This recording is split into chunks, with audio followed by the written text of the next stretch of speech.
আরেকটা গুরুত্বপূর্ণ টপিক হলো, যদি আপনার বুকে ব্যথা হয় তাহলে আপনি কি করে ডিফারেন্সিয়েট করবেন যে এটা বুকের ব্যথাটা কার্ডিয়াক অরিজিন বা হার্ট অ্যাটাকের জন্য হচ্ছে, না গ্যাস বা অ্যাসিডিটির সমস্যার জন্য বুকে ব্যথা হচ্ছে। ফার্স্ট হচ্ছে, যদি হার্ট অ্যাটাকের জন্য বুকে ব্যথা হয় তাহলে আপনার কিন্তু একটা প্রোগ্রেসিভ ইন নেচার, আস্তে আস্তে দেখবেন হার্ট অ্যাটাকের পেন বাড়ছে এবং প্রফিউজ সোয়েটিং হচ্ছে, প্রচুর আপনি ঘেমে যাচ্ছেন, আর চেস্টের মধ্যে একটা টাইটনেস বা কম্প্রেশন ফিলিং বা ইম্পেন্ডিং ডুম, মানে যেন একদম মরে যাবে এইরকম একটা ফিলিংস কিন্তু হবে, এবং চেস্ট টাইটনেস থাকবে এবং বুক ধড়পড় করবে। সেই ক্ষেত্রে কিন্তু আপনাকে ভাবতে হবে যে পেনটা কার্ডিয়াক অরিজিন হতে পারে। এবারে পেন কিভাবে আপনার রেফার হচ্ছে, যদি দেখেন লেফট সাইডে চেস্ট পেন হচ্ছে প্রচুর এবং পেনটা আপার আর্মের, লেফট আপার আর্মের ইনার সাইড দিয়ে রেডিয়েট করছে এবং পেনটা অ্যাজ অ্যাবাভ আপ টু জ বা চোয়াল পর্যন্ত রেডিয়েট করছে বা রেফার পেন হচ্ছে। সেক্ষেত্রেও কিন্তু আপনাকে ভাবতে হবে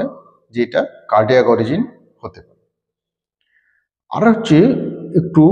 বয়স্ক ফিমেল পেশেন্ট যদি হয়, তারা চেস্ট পেনের সঙ্গে সঙ্গে কমপ্লেন করে যে পেন এপিগ্যাস্ট্রিক রিজিয়নে রেফার হচ্ছে এবং বা পেটের উপরের দিকে রেফার হচ্ছে এবং সঙ্গে সঙ্গে তার ভমিটিং টেন্ডেন্সি বা নশিয়া ভমিটিং হচ্ছে, এবং পেশেন্ট হচ্ছে female patient, age around 55, 60, 65 years. এইসব ক্ষেত্রে আপনাকে ভাবতে হবে পেনটা কিন্তু কার্ডিয়াক অরিজিন হতে পারে। আর একটা পেশেন্টে যদি কোমরবিড কন্ডিশন থাকে, ধরুন ডায়াবেটিস আছে, হাইপারটেনশন আছে, ওবেসিটি, ডিসলিপিডিমিয়া বা ট্রাইগ্লিসারাইড, কোলেস্টেরল, এলডিএল কোলেস্টেরল বা ব্যাড কোলেস্টেরলের পরিমাণ প্রচুর বেশি আছে, সেই সব ক্ষেত্রেও কিন্তু যদি এইভাবে চেস্ট পেন নিয়ে পেশেন্ট প্রেজেন্ট করে, আপনাকে কিন্তু ভাবতে হবে পেশেন্ট হচ্ছে কিন্তু কার্ডিয়াক অরিজিন হতে পারে বা হার্ট অ্যাটাকের জন্য পেন হতে পারে। আর কি আপনি পেশেন্টের হিস্ট্রি নিন, পেশেন্ট হয়তো বলছে পেশেন্টের একটা আনস্টেবল অ্যাঞ্জাইনার হিস্ট্রি দিচ্ছে, একটা ভারী কাজ করলে বা সিঁড়ি ওঠানামা করলে বা কিছুক্ষণ হাঁটলে বা দৌড়লে বুকে একটু ব্যথা হতো, আবার রেস্ট নিলে কমে যেত। সেই ক্ষেত্রে পেশেন্টের কিন্তু সেক্ষেত্রে আপনাদের ভাবতে হবে পেশেন্টের যদি চেস্ট পেন নিয়ে প্রেজেন্ট করে তাহলে অবশ্যই অ্যাকুট করোনারি সিনড্রোম বা পেনটা হচ্ছে কার্ডিয়াক অরিজিন কিনা আপনাকে অবশ্যই ডিফারেন্সিয়েট করতে হবে। কারণ যেহেতু পেশেন্ট একটা হিস্ট্রি দিচ্ছে, পেশেন্ট একটু কাজ করতে গেলেই হাঁপিয়ে যায় বা বুকে একটু একটু ব্যথা হয়, সেক্ষেত্রে পেশেন্টের আর্টারি ব্লক হওয়ার সম্ভাবনা বেশি এবং পেশেন্টের হার্ট অ্যাটাক হওয়ারও সম্ভাবনা বেশি। এবারে অ্যাসিডিটি হচ্ছে কিনা আপনি কি করে বুঝবেন? ধরুন একটা পেশেন্ট বলছে খাওয়ার পরেই তার পেট ভার হয়ে যাচ্ছে, সকালবেলায় মুখে টক জল উঠে চলে আসছে, একটা রেস্ট্রোস্টার্নাল একটা ইসোফেজিয়ালের বার্নিং সেন্সেশন হচ্ছে, সেক্ষেত্রে বা পেশেন্টের খাওয়া দাওয়ার খুব ইররেগুলারিটি হচ্ছে, অনেক দেরি করে খাচ্ছে, সেই সব ক্ষেত্রে কিন্তু পেশেন্টের অ্যাসিডিটি বা হাইপার অ্যাসিডিটির জন্য চেস্ট পেন হতে পারে। আরেকটা হচ্ছে পেশেন্টের ধরুন আলসার আছে, acid peptic disorder, gastric ulcer বা ডুওডেনাল আলসার, এক্ষেত্রে পেশেন্টের ঠিক আপার অ্যাবডোমেন বা এপিগ্যাস্ট্রিয়াম রিজিয়নে একটা পেন হতে পারে এবং সেই পেনের জন্য পেশেন্ট একটা চেস্ট পেন বা পেশেন্ট একটা ফুলনেস অফ অ্যাবডোমেন এই নিয়ে প্রেজেন্ট করতে পারে। সেক্ষেত্রে পেশেন্টের একটা হিস্ট্রি নিতে হয়, পেশেন্টের কোনো